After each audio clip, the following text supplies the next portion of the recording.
Now it's time for Team Isaac. Leading off for Team Isaac, please welcome Jake Madosik. Comes Jake. Natalie attired, like the derby hat. It's a microphone for you, Jake. Here in front of the bright lights. How'd you enjoy the experience here getting to the semifinals? Well, I'm loving it, except the traffic. Getting here to the semifinals tonight was bad, but other than that, it's been great. Talking in front of people, lights, you know, I like my face. I've looked in the mirror a lot. Well, good. I don't know if traffic's going to be up here as one of our topics, but we'll have Anna Lee spin the wheel, see what you will be discussing for the next 2 minutes.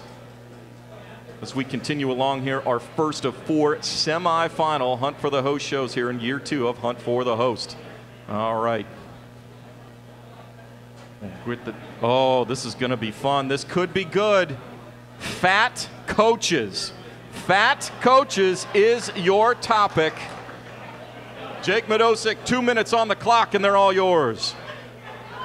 So everybody, I'm known as Jake the Hater, as everybody knows this already, and we're going to hate on somebody tonight that should be fat coaches.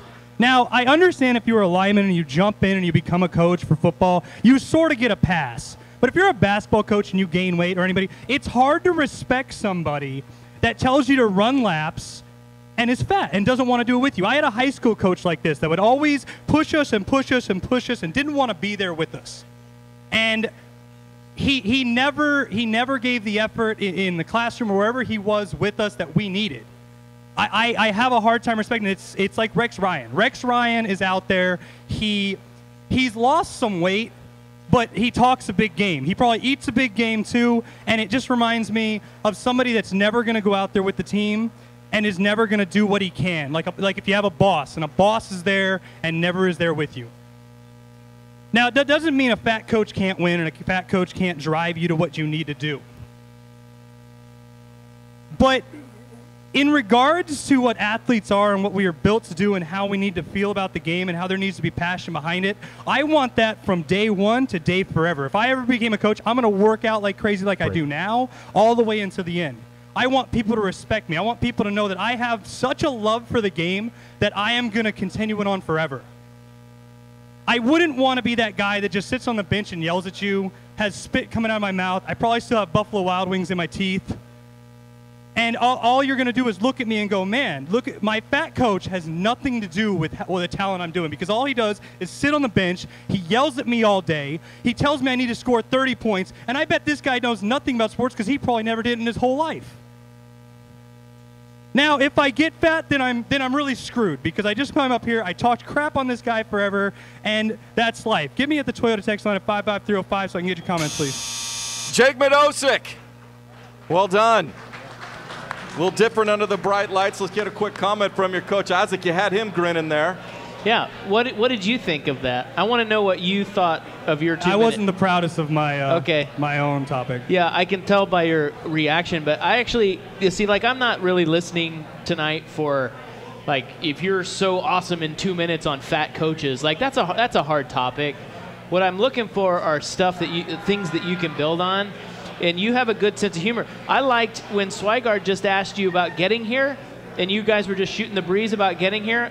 You made me laugh a couple times and smile. So obviously you have a good sense of humor. What I would say is worry less about, you know, how you look in 2 minutes and embrace more who you are, which is obviously you have a good sense of humor. You're the Jake the Hater, right? That texts into the show all the time. Well, we appreciate you texting the show. No problem. And you have some good texts. So just focus on letting that out, that sense of humor, and don't filter. Don't filter. If you want to go off on fat coaches, go off on fat coaches. But you'll be fine. I think you got the bones for this, dude.